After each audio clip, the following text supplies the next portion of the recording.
Hi, everyone. I'm BJ. I'm the genealogy specialist at the Maine State Library. And tonight I'm going to talk about researching Italian ancestors. This is not my area of specialty. I know a little, and I've sort of crammed over the last week. I don't get much call for it up here in Maine. If I still lived in Boston or Philadelphia, I'd probably know most of these things by heart now. But the impression I get from what little I've done is that if you can get your hands on them, the records are really good. Access can be an issue, and nobody faint or have a heart attack, but there are a couple places I'm actually going to say that I would almost recommend hiring a researcher in Italy, because that's what's happening, is that the records are in archives that aren't digitized yet. And so there may be cases where you will exhaust the records that are available that you can access from North America, and you have to either go to Italy or hire an Italian researcher. So let me share my screen so you guys can actually see my presentation. And I'm going to start out with the same thing I started out last week. Last week I was like, what is Ireland? Well, what's Italy? And this is one of the reason the records are quite so fragmented and not necessarily as easily accessible as we'd like, is that what we think of as Italy was not one country until the 1860s. And so before that, there were these various kingdoms and grand duchies and other smaller units, and it's only in 1861 that it's unified as the Kingdom of Italy. And so this has some impact on where the records were kept and how they were kept and how they're currently stored. And so that's something to keep in mind as we talk about these. This, like last week with Ireland, I'm only really going to mention history as it has an impact on what we talk about with the records. But anyway, as you can see, northern Italy is surrounded by France, Switzerland, the Austrian Empire, and then the Ottoman Empire. So Italy was in a very good place for things like trading. And so you get some early explorers from Italy, lots of trade going through what's now Italy, and so on. There are currently 20 regions in Italy that are divided into 109 provinces and 8,001 municipalities, which are called communes. And I am going to make no pretense. I have never studied Italian. I have studied French, Spanish, and Latin, so I can read Italian sort of, because, but I have no idea how I'm pronouncing things. So if you know how they're pronounced and I'm butchering it, I apologize. And most modern records are kept at the local municipality level, at the commune level. But often archives are at the province or region level. Italian, the language, before unification, and to some extent even today, you have dialects in different parts of Italy that are not necessarily mutually intelligible. And what is taught in schools as Italian is essentially Central Italian from the area around Rome. Just like the same thing happened in France, which with a bunch of dialects, and the Parisian French is what won out as the standard. It's kind of like sort of in England, Oxford, Cambridge, London is the basis of the standard English in England. The other thing to note on language, there are two things. One is you will find a lot of records in Latin, because you would have had priests who were fluent in Latin up until modern times. And you will find some records in this area in French, and in this area where Italy is bordering Switzerland and the Austrian Empire, you will find some records in German up in this area. And again, these will not be in standard French or German. They'll be in the local dialect of French or German. So that tells you, in some ways you're going to be happier if things are in Latin because it's standard, and you don't need to deal with the difference between the Lombardian and the Sicilian languages. Traditionally, almost everybody in Italy is Catholic. The estimate that I saw that from about 10 years ago is that even though the church has lost some of its control, it's no longer the state religion. You get a lot of people who are identifying as atheists. You still have 95% or so of the people in Italy who were alive 10 years ago had been baptized in the Catholic Church. They may have never set foot in church again, but they were baptized there, sometimes to keep grandma and grandpa happy. But that's so you have very little non-Catholic presence. There's a small but persistent Jewish presence in a couple areas. And you get up in the German-speaking area some Waldensians, who are a somewhat Protestantish group coming over the border from that area. But, essentially, if you're dealing with church records in Italy, they're going to be Catholic. One of the other things to note is population density varies considerably. This is Rome. This in the middle, this is Naples. You've got Milan and Turin, and then this is part of the Alps here, and parts of Sicily in the middle, is my understanding, are also very mountainous. Some of what happened, and we're going to talk about passports briefly later, is that southern Italy was very rural, and with the Industrial Revolution, when it happened in Italy, a lot of that was concentrated in northern Italy. And so in the 1800s, in addition to people leaving Italy for the US and Canada and Australia, you also had a lot of people leaving southern Italy to go to Rome or northern Italy to find work in factories. And so if you find that your grandparents were born in northern Italy, don't be completely surprised if it turns out their parents or grandparents were from a little village in southern Italy and had moved there for jobs. Finally, I expect some of you are looking at this and going, Napoleon, he's French, isn't he?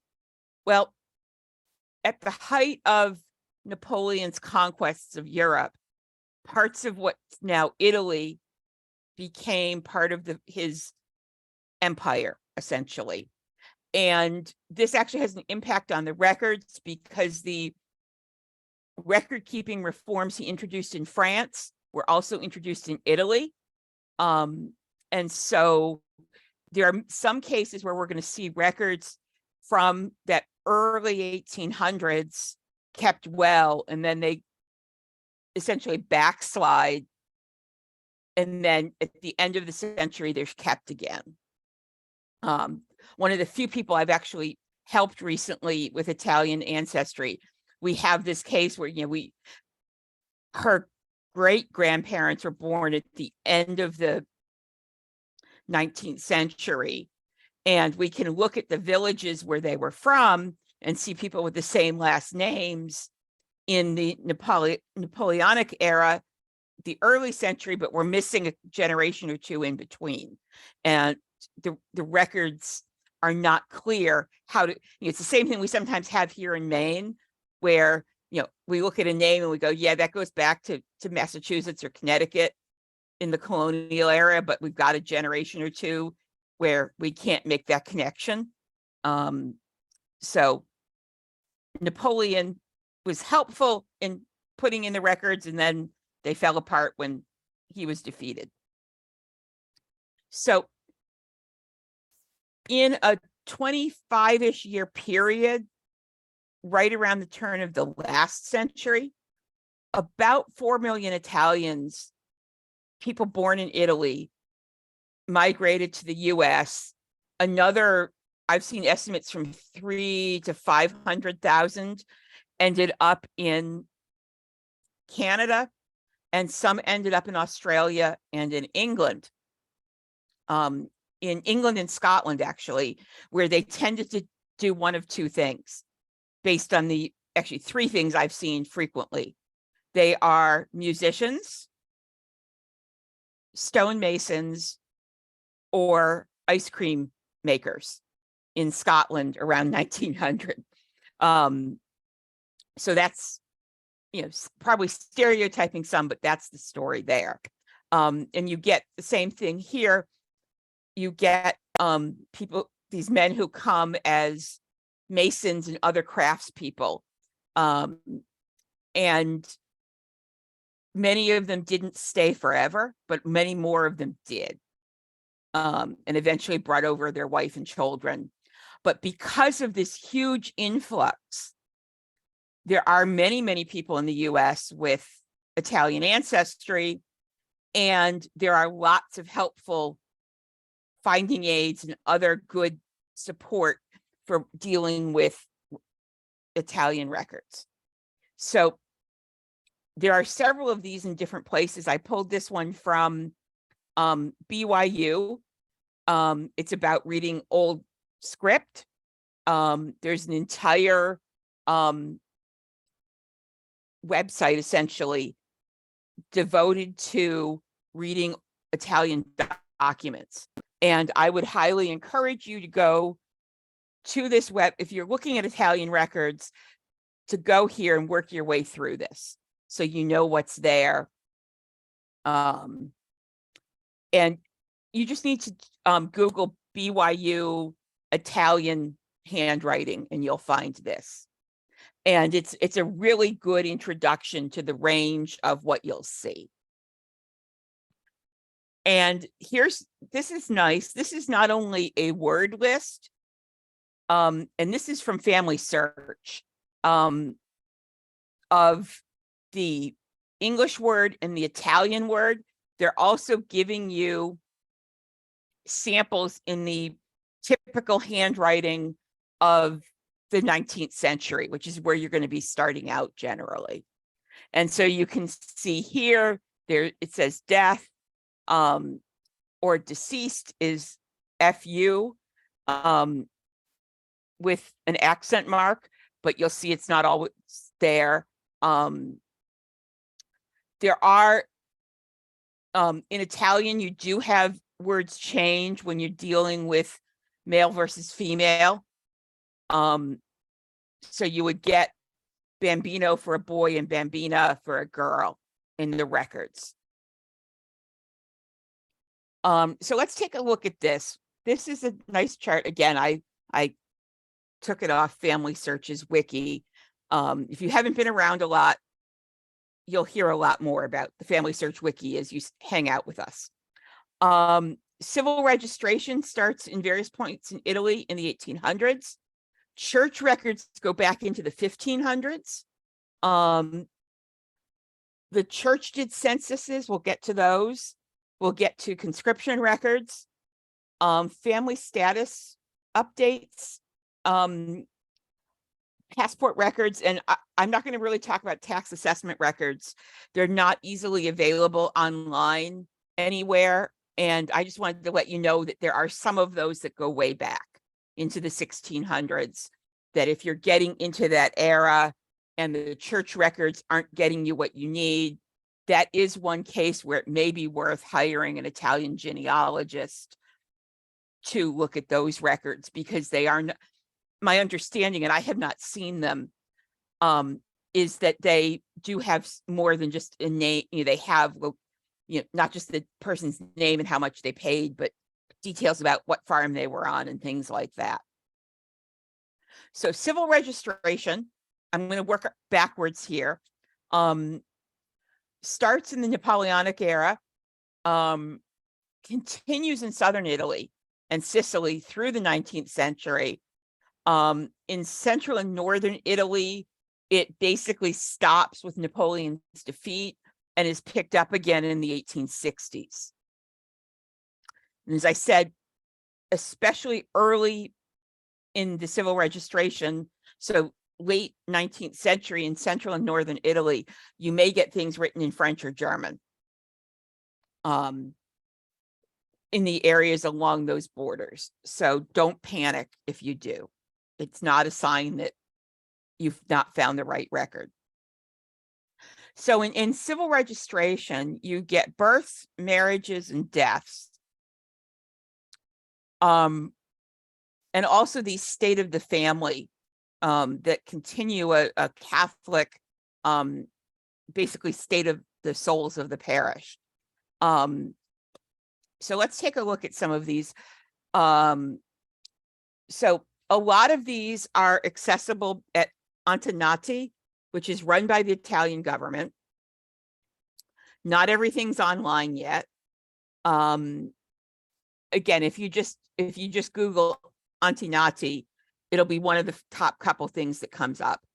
And I think they're meaning to digitize everything that they can, that they have in their hands at the federal level. And if you search by a place, this is what you get. And as you can see here, we have deaths, morti, from 1806. And this is nice, nati, which is births, and an index that covers 4 years. And then the registry for each of those years is separate. So let's take a look. These are birth records. And as you can see, there's a nice lot of detail here. Some of this is boilerplate, but it is giving you the parents' names and the sponsors' names. The handwriting on these is teeny in many cases. I was trying to read some of these the other day, and by the time you blow it up enough to read it, some of it gets a little fuzzy, but there's a lot of detail in these. So for marriage records, the priest often asked for a copy of the baptism record for the bride and groom. Sometimes wanted death records of family members, especially previous spouses, if someone's a widow or widower. Often wanted proof that the man had served in the military as required. Dispensations for being too closely related or related by marriage.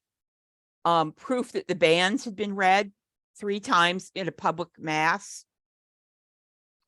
And any notary documents that were necessary. That often had to do with inheritance, dowry, other things like that.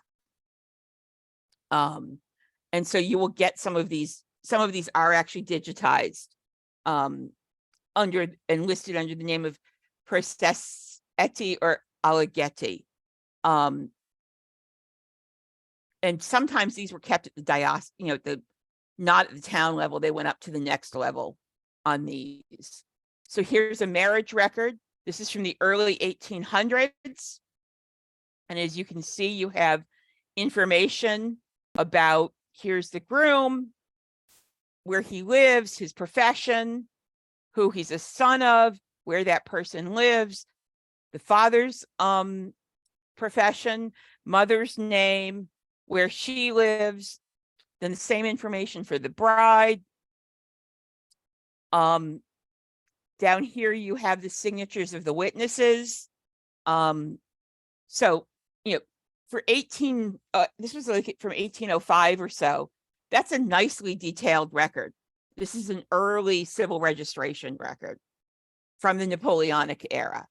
And, as I've said other times, on one hand, when things are free form, you sometimes get information that you don't expect in a record. But on the other hand, when you have this with all the little places where you need to put information, you're less likely to get people skipping it because they don't feel like writing it out. So, so this is 1805, if I remember correctly. And then a death record. Even if you don't speak Italian, I figure you can figure out that this means mortuary or death extract.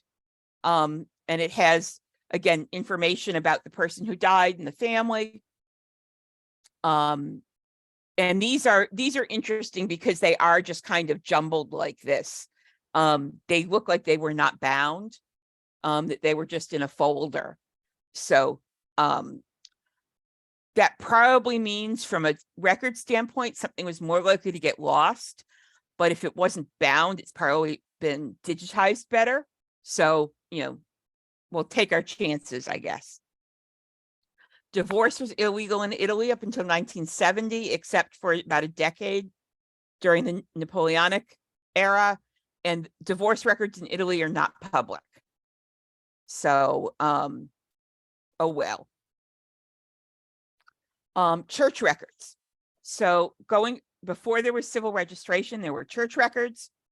Many of these start in the mid to late 1500s. In 1563, a church council held at Trent required every birth or baptisms, bans / marriages, and deaths / burials be kept. Not all of the records survive. There have been a lot of wars and a lot of fires in the last 450 years. These are often still kept locally, either at the parish or at most the diocesan level. In addition to those regular records, they also had what were essentially a church census. Stato delle anime, or status animarum in Latin, really means state of people's souls. Although these were really kept as much to facilitate taxation. And you guys have all heard me say more than once, if money's involved, it generates records, and those records get kept. So this is a case where that happened. This is an excerpt from the Family Search Wiki of church records that are available. And, some of these start only in the 1800s, but notice how early some of these others are. 1560, 1520, 1606. And these are digitized and available. So I hope you get lucky and your ancestors are from one of these places, because once you get your hands on these, you'll be able to figure out where your family was from. This is a marriage record. And sorry, that was a baptism. Page up. That's a baptism. And this is all one record. from 1685. This top, I don't know, 60% of the page. And it includes all sorts of good detail. I was able to figure out a good half of it when I was looking at it this afternoon. Unfortunately, I didn't write down the transcription, so I'm not going to try to do it with all of you watching me. But it just shows that the records are reasonably good when you can get your hands on them. So to get married in the Catholic Church in Italy, you need to have the banns read 3 times at public services. Generally had to produce a copy of the baptism certificates. If the bride and groom were from different parishes, the banns had to be read in both of them. There had to be parental consent. If there was any kind of money transaction, it had to be part of a notarial record. We'll come to those in a little bit. You had to have a couple witnesses. If there were dispensations, you had to have those from the bishop.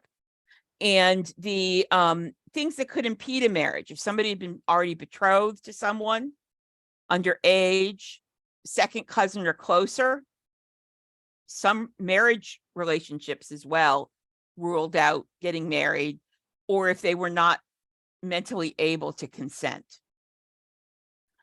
And the church often kept these copies, but they're often they're called processetti. I'm not even going to try that one. And they're often at the diocese rather than the parish. So, and my understanding is they didn't always keep these. But if they have, you get a nice little treasure chest. And here's a early marriage record. And it's relatively legible. I mean, it's not modern typing, but you can read a good chunk of it. And you can pick things out, matrimonia, solemnita. And here's a name, Carmelo Vitali.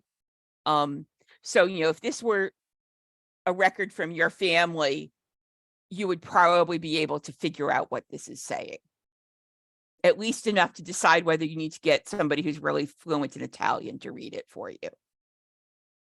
These are 2 death records from the same parish, just about 400 years apart. This is from the 1520s, and this is from the 19 teens. Same parish. That's pretty impressive that those are available. And those are death records. They tend to have the least information of the Italian records, but that's also pretty typical even in the other places we've talked about. So yeah, there were these church censuses. They're often at the local archives, and they show family groupings, often with 3 generations, because you get parents and children and then the parents' names. They recorded if a family moved from one parish to another, which starting in about 1820, which, as I talked about with people moving from southern Italy to northern Italy for jobs, that can be really helpful. They list most of the members of the household and the relationship to the head. And so you may get names of parents, maiden name of the mother, when people were born. They may be updated to include deaths. They may include professions, occupations. And if a family member who's moved away, say a daughter moves away for marriage, it will say where she's gone and when she left. And here are a couple of these again. This one is quite early, has less detail. This one's from the mid 1800s. And so, there's a little more detail. Military records. especially in the late 19th century, Italy was very interested in making sure that the men who were supposed to serve in the army actually did. There were laws about not being able to emigrate if you hadn't served your military service. So in many cases, a military record is a good way. If you can find the right man in the military records, it will show you where he was from. If you're working back from US records and only have, say, a region, province, and you're looking for which parish within that, the military records may be the way to go. So every year, the local council, essentially draft board, did a list of all of the men who had been born in their town 18 years earlier, with the man's name, his parents' names, where he's living currently, information about his physical health, his mental health, his abilities. They had to account for those who had left and died. So if a man had left, say, his whole family had emigrated, he couldn't go on his own as a 19-year-old if he hadn't served in the military yet.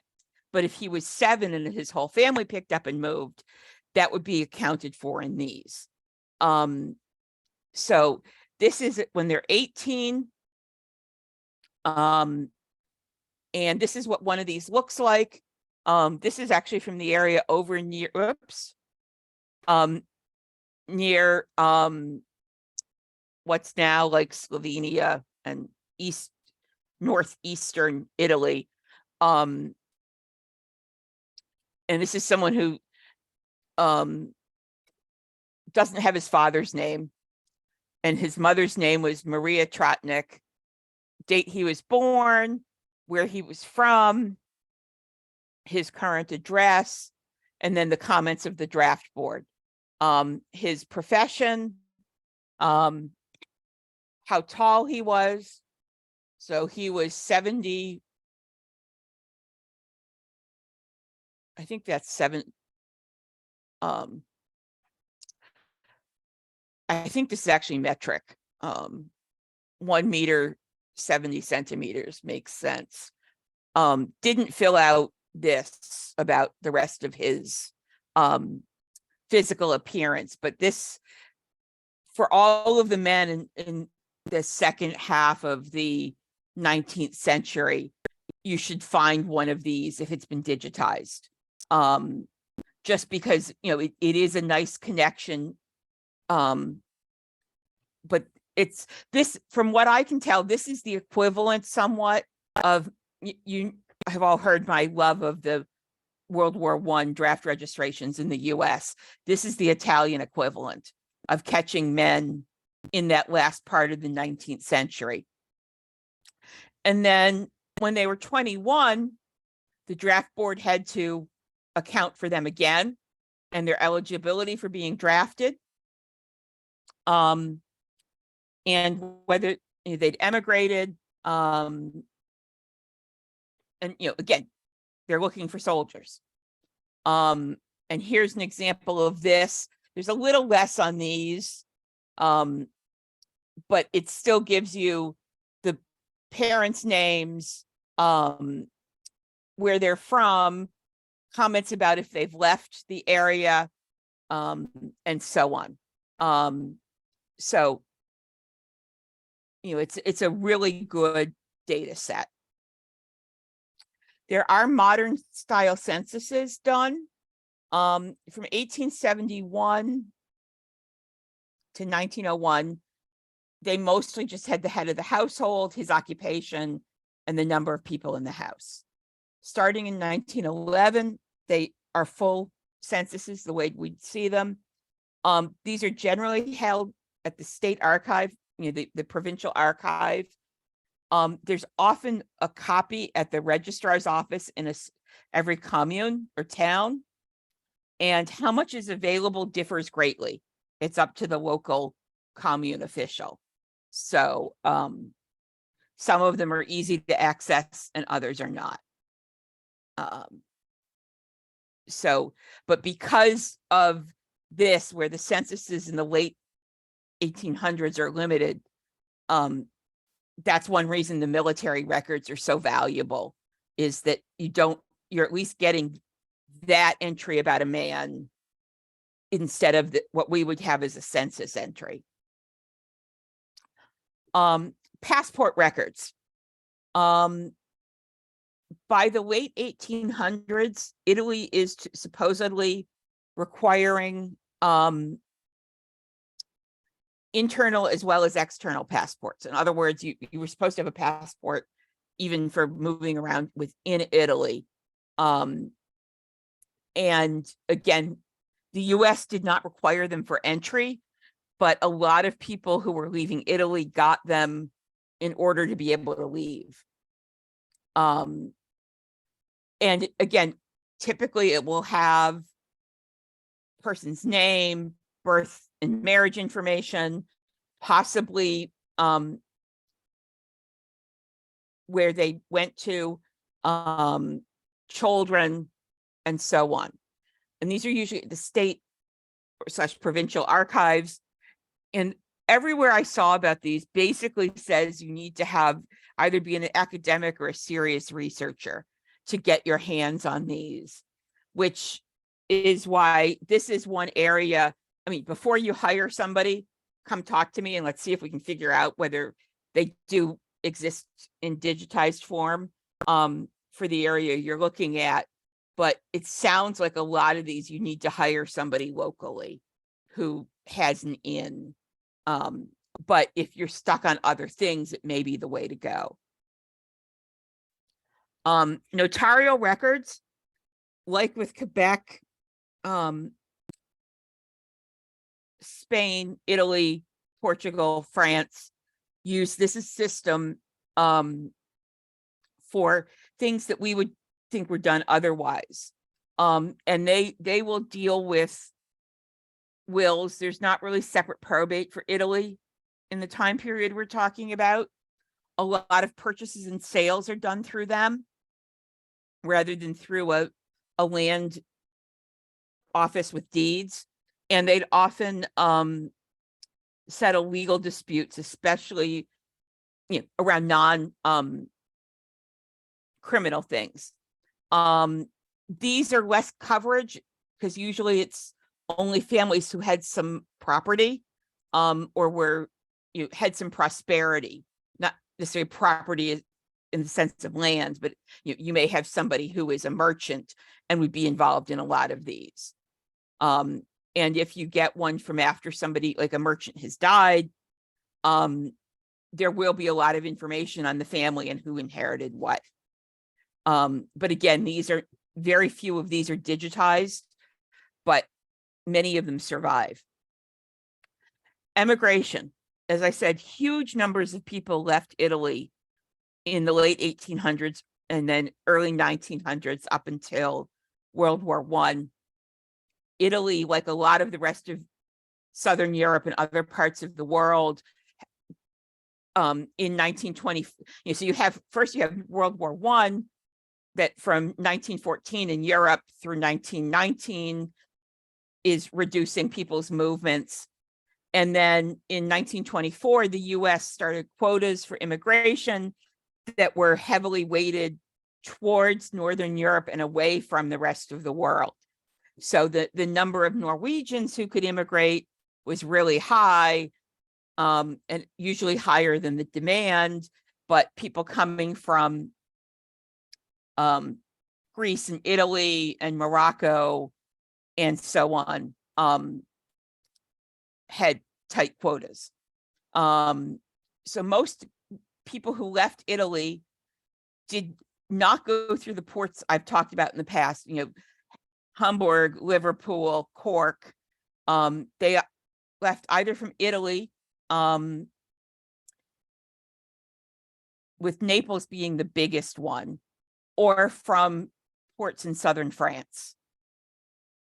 My understanding from what I've read is that for people leaving northern Italy, it was at least as inexpensive to take a train by the late 1800s from, say, Milan to one of the French ports.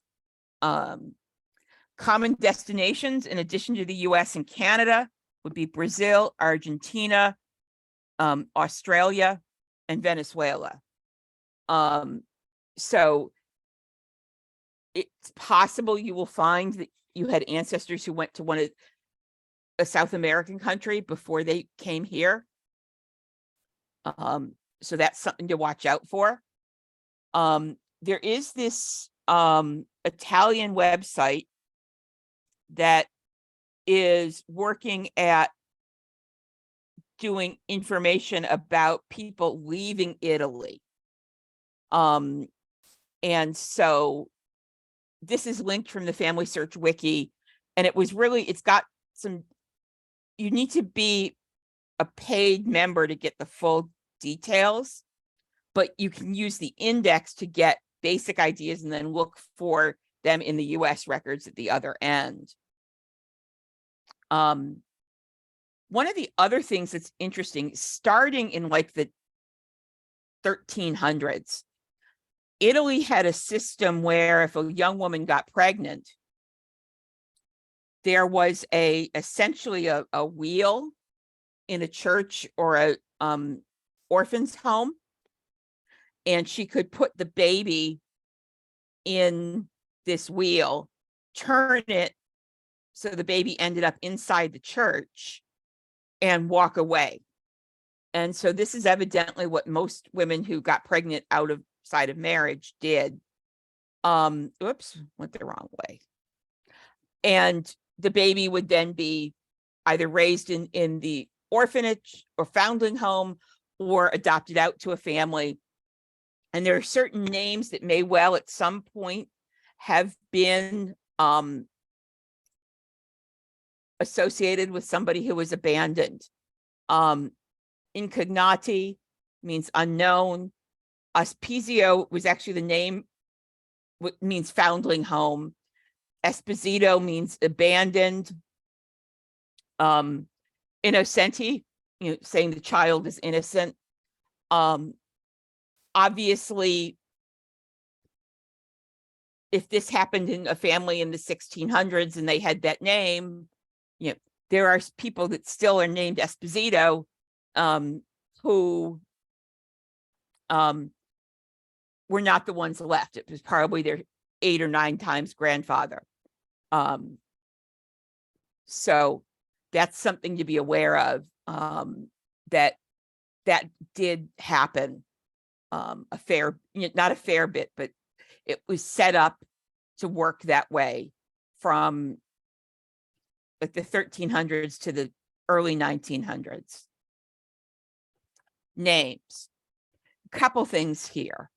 Women often kept their birth name instead of, at least in records, instead of changing to their a married name. Again, this is relatively common with countries with civil law, that whole notarial system and so on.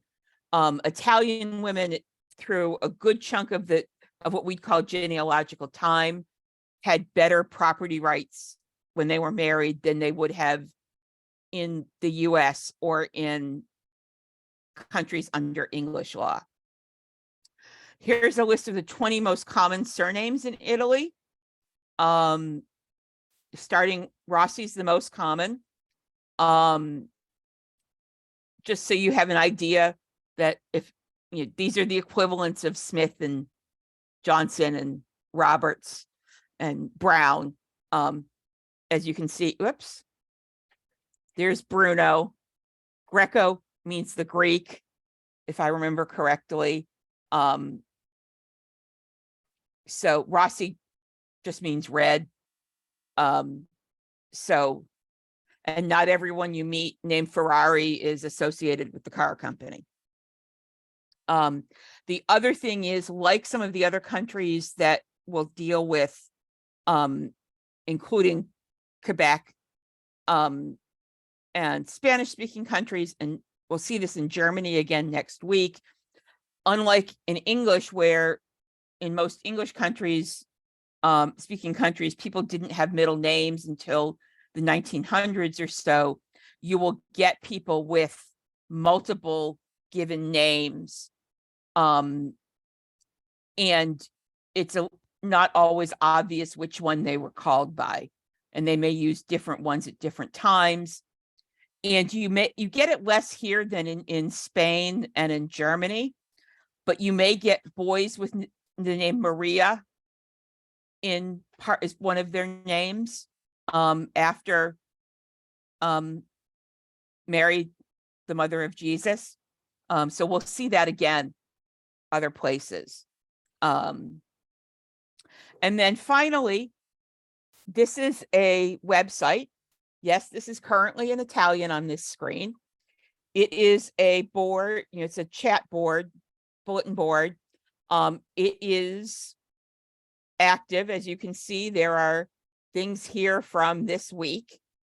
And due to the wonders of technology, with my browser, I was able to go from this to this, where it's now in English, and you can go read the forum posts. I don't know how accurate this is. I assume it's pretty good. It looks pretty busy. The one for Scotland like this, I have gotten incredible help from. So when I saw this, I figured it was worth showing you guys that it exists. So it's tutogenealogia.it. So if any of you are doing Italian genealogy, which I'm assuming a few of you are if you're here, feel free to let me know if it actually is people who know what they're doing with local knowledge, if you use it. But I'm a big believer, as I'm sure you figured out, in local knowledge. And so that's something worth looking at. And now, any questions at this point?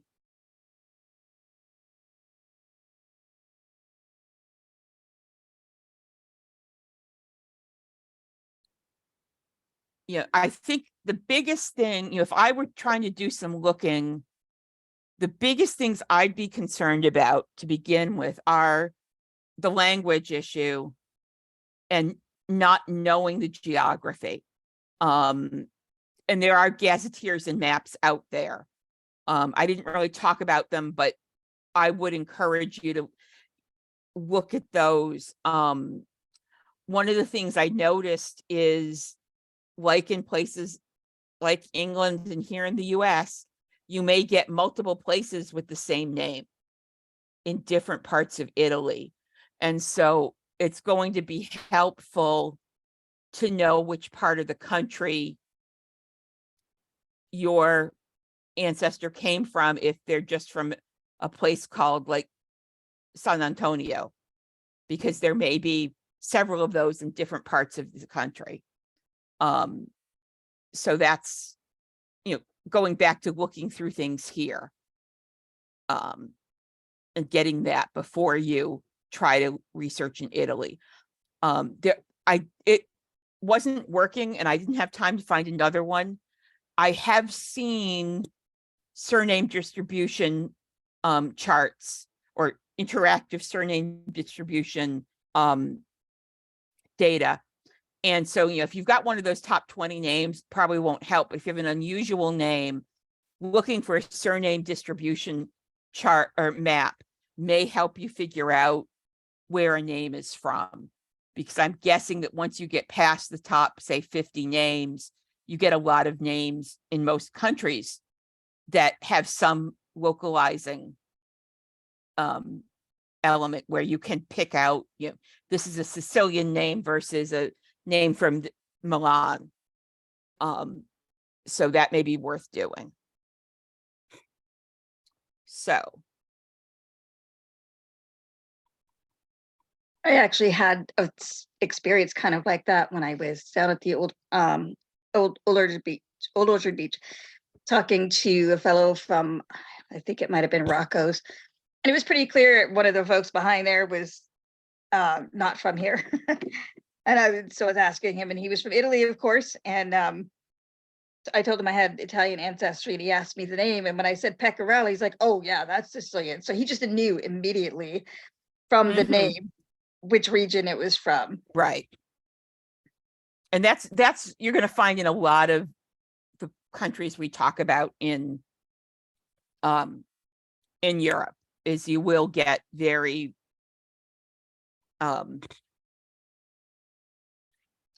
local names. Okay, Australian records. Yes, you will find a lot there. You'll probably run into the same problem you have here of names being mangled, but there are a lot of good Australian records. Because it's mostly 19th and 20th century settlement in Australia, there was almost no settlement there before 1800. You don't get what we get. You get pretty good records from the start. I also know that I think it's the National Library of Australia has a newspaper database called Trove, Trove, that is worth checking out, as well as the Australian records. So I would approach that as looking both at the Italian records from Sicily and going to the Family Search Wiki and looking at the people going into Australia and see what you find. And sort of two-prong that, which isn't necessarily what you do everywhere, but because of the way the records worked in Australia and the smaller numbers of Italian immigrants than there were, say, to the US, you may be able to do it that way. And if you get stuck, send me an email and I'll take a look for you and see what I can figure out.